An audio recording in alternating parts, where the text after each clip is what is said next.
एक श्लोक मेरे साथ आप सभी हाथ जोड़ करके बोले।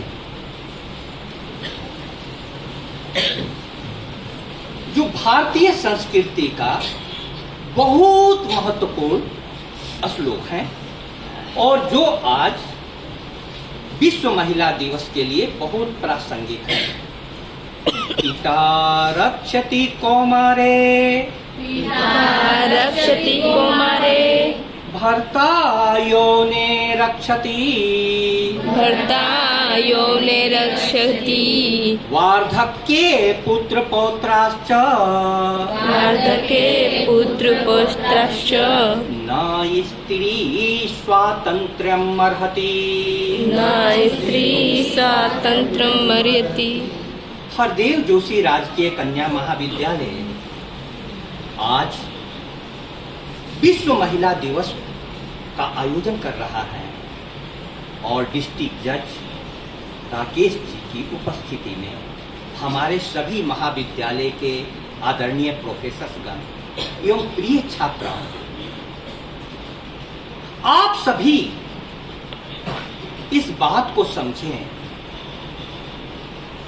कि विश्व की आधी आबादी अर्थात महिलाएं के जीवन की स्थिति जैसी होगी उसी पर निर्भर करेगा कि हमारा जगत कैसा होगा, हमारा देश कैसा होगा। हम सभी इस बात को गहराई से सोचें कि यदि हमारे घर में हमारी मां के साथ गौरवपूर्ण तरीके से व्यवहार नहीं किया जाता है तो क्या आपके जीवन में चाहे लड़का हो या लड़की कोई गौरव गरिमा आ सकती है? आ सकती है? कभी भी नहीं आ सकती है, क्योंकि परमात्मा को जब भी शिवा जी को पैदा करना होता है उसके पहले वो धरती पर जीजाबाई को भेज देता है। जब भी राम को आना होता है तो कौशल्या माता पहले आ चुकी होती है। यह नारी जगत पर चर्चा, महिला जगत पर चर्चा, लड़कियों की स्थिति पर चर्चा किसी एक विशेष सेक्स पर चर्चा नहीं है, लिंग पर चर्चा नहीं है। यह चर्चा है हम सभी के सामूहिक जगत की। आप सोचो, कोई भी जगत तुम ऐसा बना सकते हो जिसमें लड़के हो लड़कियां नहीं हो? बन सकता है? नहीं बन सकता है। इसके ठीक विपरीत कोई भी ऐसा जगत बन सकता है जिसमें लड़कियां हो लड़के नहीं हो? नहीं बन सकता है। सबसे पहली बात आज हमें यह जानना है कि पुरुष और नारी, लड़का और लड़की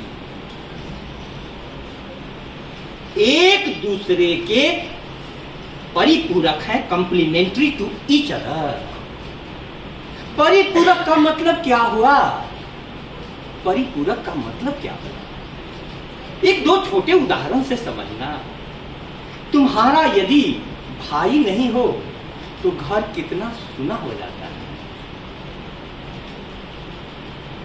और मैं सोचता हूं कि हमारी बहन नहीं होती तो घर की रुंझुन कितनी कम हो जाती है। लड़की के जन्म के साथ ही घर में एक कोमल वातावरण, सौम्य वातावरण का प्रवेश हो जाता है और लड़के के जन्म के साथ भी एक उल्लास का वातावरण सृजित हो जाता है। लेकिन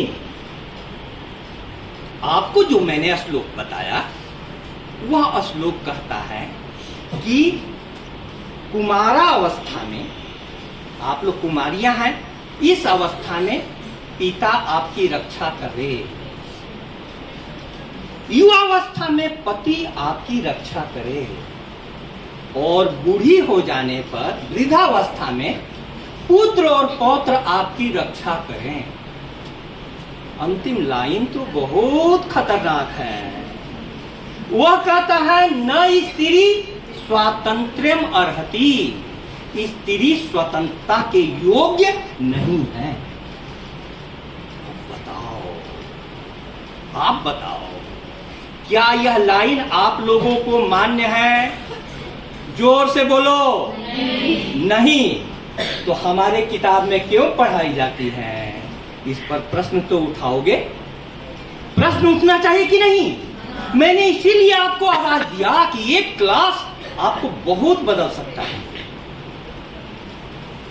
यह किताब में लिखी हुई लाइन है, स्त्री स्वतंत्रता के योग्य नहीं है।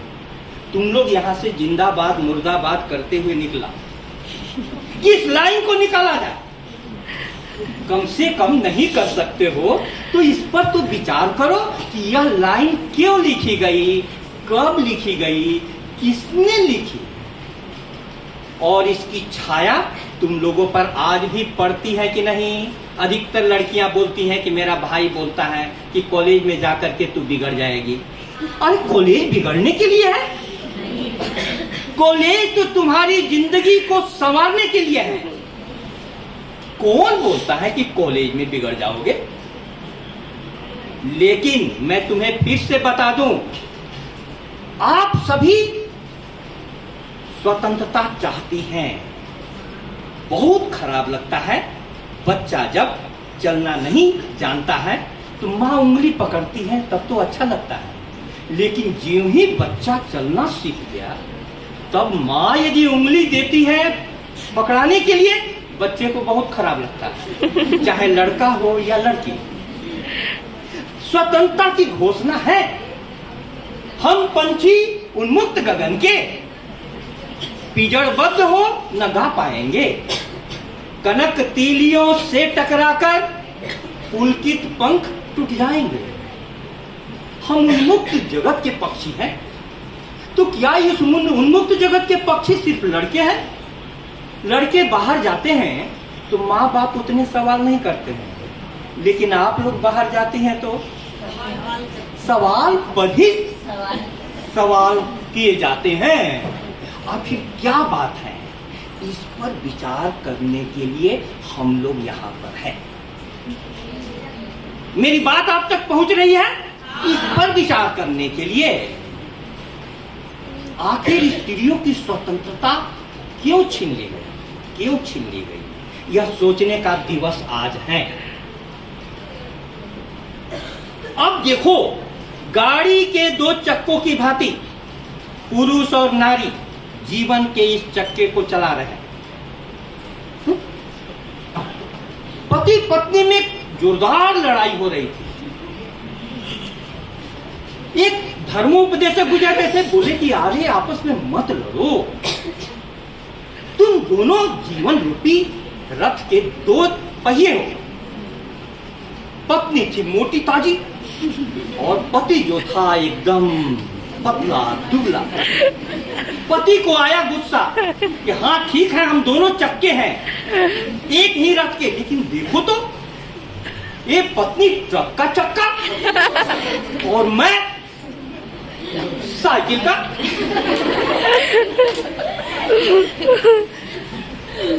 जोड़ी कैसे जमेगी, जोड़ी कैसे जमेगी, जोड़ी कैसे जमेगी?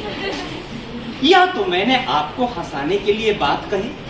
क्लास में यदि हमारे विद्यार्थी हंसने लगे तो बहुत बड़ी उपलब्धि हो जाती है, क्योंकि यहाँ लाने के पहले तो उन्हें ऐसा लग रहा था कि मोक्ष धाम जाने के लिए निमंत्रण दिया है।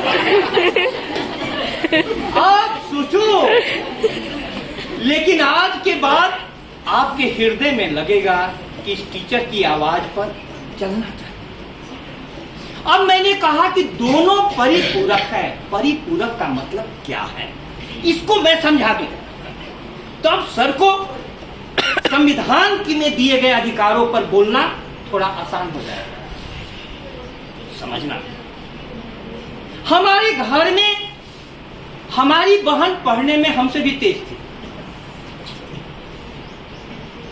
3 साल बड़ी थी, लेकिन हमसे छोटा भाई और हम मिल कर करके वो घर का काम कर कर करके क्लास में फर्स्ट आ जाती थी, और हम लोग घर का कोई काम नहीं करते थे। वो खाना बनाती थी, हम लोग खा लेते थे, वो कपड़े धोती थी, हम लोग पहन लेते थे, फिर भी फर्स्ट नहीं आते। हम लोग को चिंता हुई कि इसको तो इतना बड़ा इतनी बड़ी प्रशंसा मिल रही है, घर का भी काम कर रही है और पढ़ाई में भी फर्स्ट आ रही है। तो हम लोगों ने एक खेल खेला कि हम लोग राम लक्ष्मण बन जाए और इसको क्या बना दे, इसको ताड़का का वध करो। हमने कहा कि अरे आज मुझे याद आ रही है, बहन में से तेज थी, फिर भी पिताजी सामाजिक दबाव के कारण उसकी शादी कर दिए।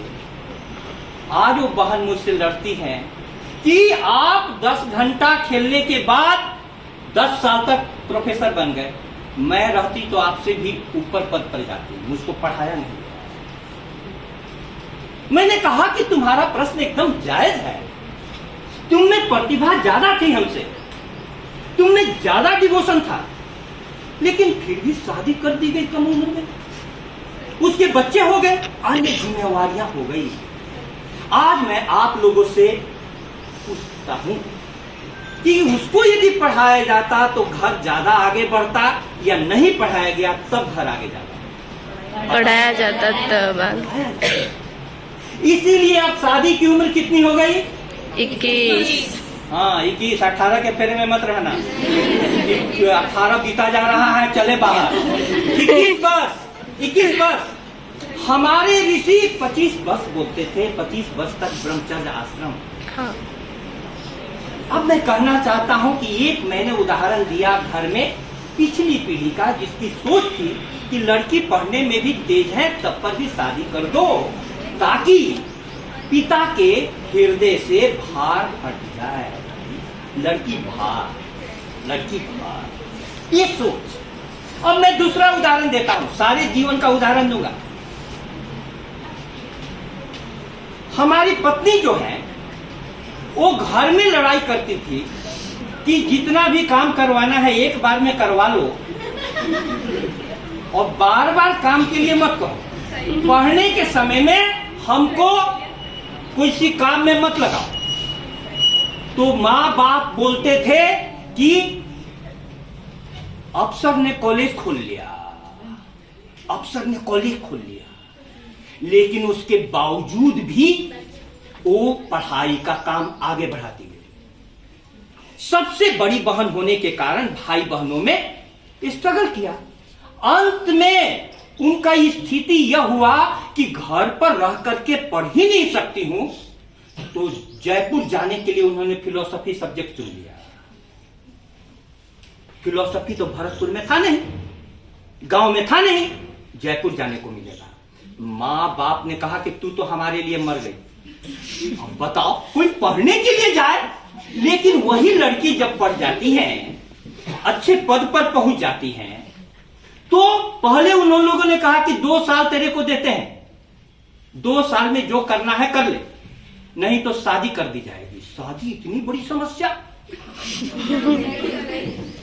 इतनी बड़ी समस्या। तो पीजी में फिलोसफी में यूनिवर्सिटी में टॉप कर गई, गोल्ड मेडल।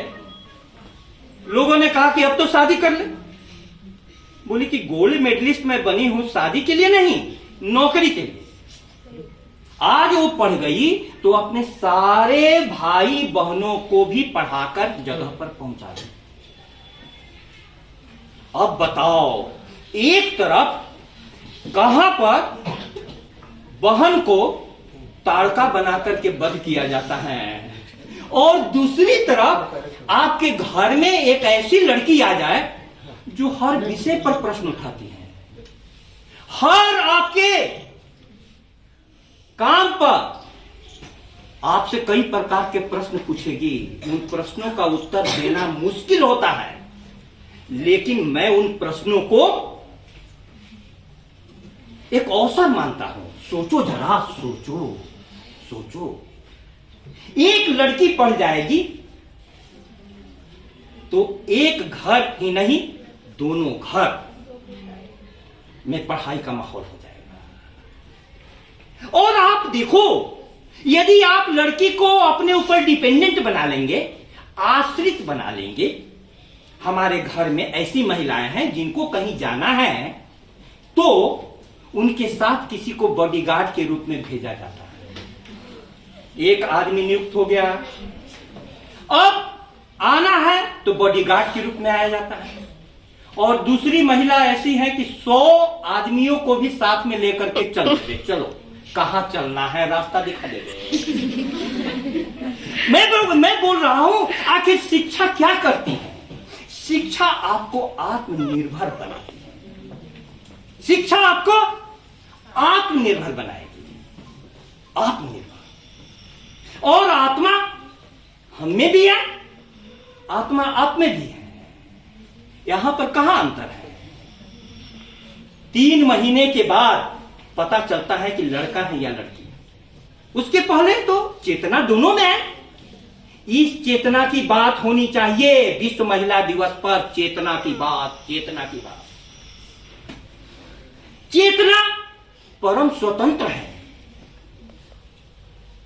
यह शरीर तुम्हारा कई चीजों से परतंत्र है, लेकिन चेतना परम स्वतंत्र है।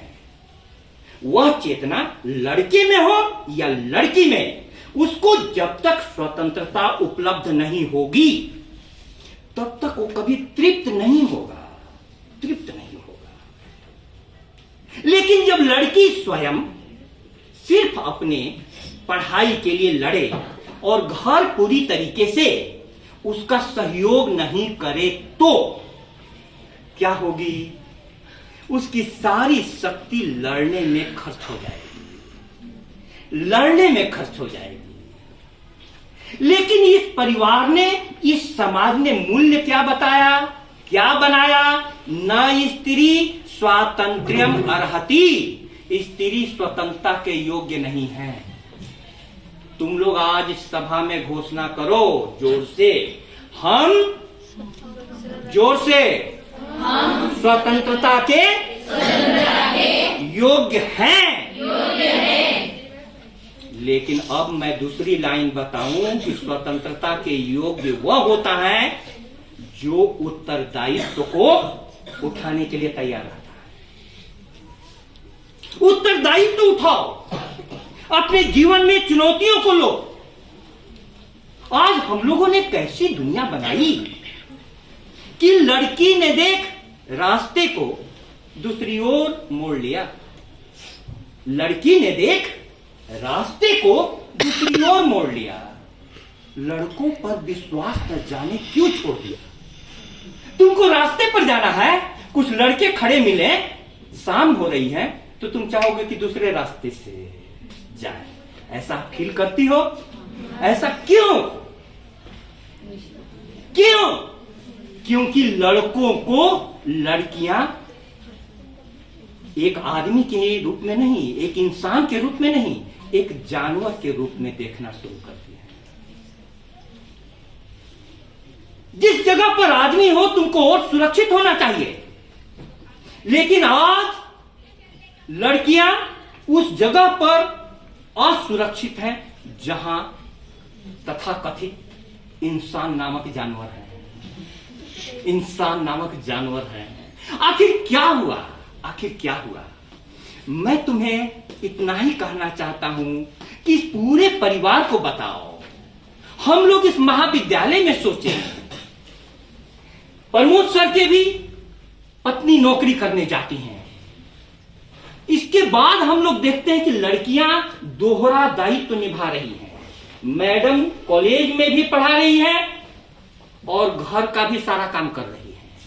कल एक सर्वे आया था जिसमें था कि औरतें घर का काम लगातार जो करती हैं उसका मार्केट वैल्यू, बाजार में मूल्य निर्धारित किया जाए तो प्रत्येक औरत का कम से कम 10,000 रुपया प्रति महीना, कम से कम 10,000 रुपया प्रति महीना का तुम लोग घर में काम करती हो, बोल देना मम्मी को पापा को भी 10,000 रुपया। अब शुरू होगा यहां से, आखिर कैसे 10,000 रुपया महीना। और उसमें हमको भी शर्म आ गई, देख रहा था पुरुष घर में औसतन 30 मिनट का काम करते हैं, 1 मिनट के लिए हम लोगों के लिए मौन रखते हैं। 30 मिनट हम लोग घर का तो काम ही नहीं समझते हैं। लेकिन मैं देखता हूं आखिर क्यों शुरू से लड़कियों को सिखाया जाता है कि घर के छोटे छोटे कामों को क्रिएटिव रूप में करते रहती हैं, झाड़ू लगाते रहेंगी, गुड़िया को सिलती रहेगी गुड़िया का, और लड़का आता है 1 मिनट में गुड़िया का टांग तोड़ यह कौन सा जगह है?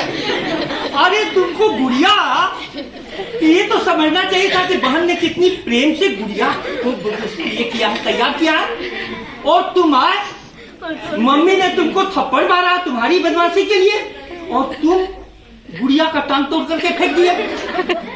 अब ये जो प्रवृत्ति है पुरुष की हिंसा की प्रवृत्ति, हम शुरू से जंगली आदमी रहे हैं, लड़ाई करने पुरुष जाते थे, लड़कियां रह जाती थी घरों में, ठीक है, और लड़कियां जो घरों में रहती थी तो हमेशा लड़कियां घरों में ऐसा काम करेगी जिससे सृजनात्मक काम हो। क्यों? क्योंकि प्रकृति ने उन्हें चुना है, हर स्त्री को गर्भ दे करके सृष्टि को आगे बढ़ाने का माध्यम चुना है। आप लोग इस बात को समझो, सृष्टि ने आपको चुना, परमात्मा ने आपको चुना। यदि आज गर्भ नहीं हो, पुरुष कहां से बच्चे को जन्म दे सकता है? दे सकता है? नहीं दे सकता है, नहीं दे सकता है। तो परमात्मा की परम कृपा लड़कियों पर हुई, नारी जाति पर हुई। परमात्मा ने अपने को अभिव्यक्त करने का माध्यम किसको बनाया? लड़कियों को, लड़कों को नहीं बनाया। इसके कारण मुझ में ईर्ष्या भाव नहीं आना चाहिए, द्वेष भाव नहीं आना चाहिए। मैं भी जानता हूं कि मेरी मां 9 महीने तक गर्भ में रखी होगी तो कितना कष्ट झेली होगी। इसीलिए परमात्मा से कहूंगा कि हमको कभी गर्भ मत दे देना, क्योंकि मैं तो जिंदा मर जाऊंगा। मैं तुम्हें आंकड़े बता रहा हूं, आंकड़े। तुम हंस रही हो, मैं तुम्हें बता रहा हूं। मैंने कविता लिखी, उसकी 2 लाइनें थी, हे परमात्मा तू एक नई सृष्टि इजाद कर दे, पुरुष को गर्भ दे दे, स्त्री को आजाद कर दे। सबने फोन किया कि ये क्या लिख रहे हैं, अरे मरवाइएगा क्या, हम लोग तो कितने बजे गए हैं। अब देखो मैं कहना क्या चाहता हूं, मैं कहना चाहता हूं कि इस दुनिया में स्त्री के दर्द को पुरुष जाति समझे। अब पुरुष मैं कह रहा हूं तो तुम्हें मत समझना हम सिर्फ पुरुषों को, हम ही लोग पुरुष हैं, ऐसा मत समझना। मैं नई व्याख्या कर रहा हूं। पुरुष का मतलब हुआ कि तुम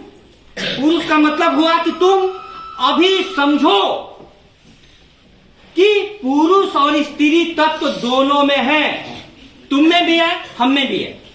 विज्ञान की नई बात, पुरुष और स्त्री तत्व दोनों में है, क्योंकि मां बाप के संयोग से बच्चा का जन्म होता है, मां बाप के संयोग से बच्चा का जन्म होता है। तुम्हें मां का भी अंश है, पिता का भी अंश है। इसीलिए कोई लड़की होते हुए भी इंदिरा गांधी को आयरन लेडी कहा जाता है, आयरन मैन सरदार पटेल को कहा जाता है। आयरन लेडी कैसे पैदा हो गई? पुरुष तत्व उनमें प्रमुख था। मैं कहना यह चाहता हूं कि पुरुष तत्व ये समझे कि यह जगत, पुरुष लोग मकान बनाएगा, लेकिन उस मकान में गीत कौन गाएगा? लड़कियां गाएगी, लड़कियां गाएगी। लड़कियों के बिना ये जीवन बहुत सुना हो जाएगा। आज का दिन यह है कि तुम इस बात को घर तक पहुंचाओ, सब कोई महसूस करें लड़कियों की वैल्यू, लड़कियों के आत्मा को जानो। आज विज्ञान इस जगह पहुंचा है कि कोई भी लड़का लड़की होना चाहे, कोई भी लड़की लड़का होना चाहे, सेक्स परिवर्तन संभव है, सेक्स परिवर्तन संभव है। क्यों? क्योंकि कुछ अंश 50%, 60% यदि पुरुष का अंश है तो लड़का हो गया, माता का अंश है 60% तो लड़की हो गया। आत्मा तो दोनों में है। तो आज हम लोग जो चर्चा कर रहे हैं वो चर्चा किस लिए कर रहे हैं? घर का वातावरण आत्मगौरवपूर्ण हो। आत्मगौरवपूर्ण माने आत्मा तुम में भी है, आत्मा हम में भी है। मेरी आत्मा को कोई भी ऐसा व्यवहार नहीं करना चाहिए जो मेरी आत्मा को बुरा लगता है। तुम्हारी आत्मा का संरक्षण हो जाएगा। लेकिन लड़कियों को क्या किया गया कि लड़कियों को सिर्फ तन समझ लिया गया। क्या समझा गया? तन तन तन, आत्मा नहीं। अब तन समझने के कारण क्या हुआ? लड़कियों ने भी अपने आप को समझ लिया तन। क्या हुआ कि उनके लिए सिर्फ शारीरिक सौंदर्य सब कुछ हो गया। शारीरिक सौंदर्य, कितना ज्यादा पाउडर, कितना ज्यादा क्रीम, कितने ज्यादा कपड़े इस शहर में बिक रहे हैं, और किताबें कम, किताबें कम। तुम सिर्फ तन नहीं हो। जोर से बोलो कि हम तन नहीं है। तो भैया क्या हो? आत्मा। तन भी हो, लेकिन तन अपनी जगह पर है, मन भी है, आत्मा। इसलिए मैं अपनी बात को यह कहते हुए समाप्त करूं कि एक सोच ऐसा डेवलप हो, ऐसा कोई गीत नहीं है जिसमें तेरा राग नहीं हो, ऐसी कोई प्रीत नहीं है जिसमें तेरा त्याग नहीं हो। स्त्रियों के त्याग और बलिदान पर बहुत दिनों तक परिवार चला, लेकिन आगे अब चुनौतियां आने लगी हैं। जापान में, चाइना में लड़कियां विदेशों में शादी करने से मना कर रही हैं, और शादी भी कर लेंगे तो बच्चे पैदा करने से मना कर रही हैं। जानती हो आज विश्व के सामने सबसे बड़ी चुनौती क्या हो गई है? अगली पीढ़ी को जन्म देना और उसका पालन करना। कौन करता था? लड़कियां करती थी। लेकिन लड़कियों को हमने कौन सा जगत दिया? घर के काम का कोई मूल्य नहीं। उसका मूल्य है, लेकिन उस मूल्य को देखने वाली आंखें पैदा करने की जरूरत है। आज मैं जब याद करता हूं अपनी मां को, जब याद करता हूं अपनी बहन को, जब याद करता हूं भाभी को, जब याद करता हूं घर की औरतों को, तो मुझको लगता है कि यदि ये नहीं होती तो मेरा अस्तित्व क्या होता। इसलिए आप लोग सभी ध्यान से सुने कि आपको स्वतंत्रता चाहिए तो ज्यादा से ज्यादा उत्तरदायित्व को उठाइए, और ज्यादा से ज्यादा उत्तरदायित्व आप यदि कॉलेज में आ रही हैं तो कॉलेज में पढ़ने के लिए आइए। इतने अच्छे हमारे प्रोफेसर हैं, इतने समर्पित हैं, जीवन बनाइए और जा करके बोलिए कि कॉलेज का जो माहौल है ऐसा माहौल दुनिया में दूसरी जगह नहीं है, क्योंकि कॉलेज आपका इस इलाके का सबसे पवित्र मंदिर है जहां आप जीवन निर्माण के लिए आते हैं। ऐसा कोई गीत नहीं है जिसमें तेरा त्याग नहीं हो, ऐसी कोई प्रीत नहीं है। ऐसा कोई गीत नहीं है जिसमें तेरा राग नहीं हो, ऐसी कोई प्रीत नहीं है जिसमें तेरा त्याग नहीं हो। इस जीवन की अंधियारी में पूर्ण चंद्र से तुम खिलाए, इस जीवन के सूनेपन में तुमने ये मधुमास जगाए। ऐसा रस बरसाया तुमने, जीवन नई बहार हो गया। ऐसा कोई फूल न जिसमें तेरा मधुर पराग नहीं है। हमारी संस्कृति ने तो अर्धनारीश्वर की कल्पना की थी। अर्धनारीश्वर में आप देखिएगा आधा शिव आधा पार्वती। हमारी संस्कृति सिया राम के बीच में हाइफन भी नहीं लगाती है, इतनी भी दूरी बर्दाश्त नहीं। सिया राम मैं सब जग जानी। हमारी संस्कृति राधा कृष्ण का नाम एक साथ लेती है, गौरी शंकर एक साथ। इसीलिए हरदेव जोशी राजकीय कन्या महाविद्यालय के इस मंच से यह संदेश जगह जगह पहुंचे कि यह सुंदर जगत तभी बनेगा सुंदर जब हम अपनी सोच को बदले कि हमारे घर की लड़की के साथ वैसा ही व्यवहार करे अपनी आत्मा के साथ। और एक आत्मा यदि प्रकाशित हो जाएगी, एक अंधेरे में दीप जल जाता है तो कितने जगह में रोशनी कर देता है। आप सभी एक दीप शिखा है, दीप शिखा। इसलिए यह संदेश जगह जगह मेरी बात आप तक पहुंच गई तो पहुंचाइएगा। आप देखो लड़कियों के साथ होता क्या है। करोड़ों लड़कियां मार दी गई एमनियोसेंटेसिस टेक्निक के बाद, भ्रूण हत्या कर दी गई। कुछ दिनों के बाद लड़कियां मिलनी बंद हो गई। बहुएं खरीद कर करके लाओ, लाख में 5 लाख में, और रात में वो सज धज करके दुल्हन बैठती है और रात के अंधेरे में कब गायब होती है पता ही नहीं चलता।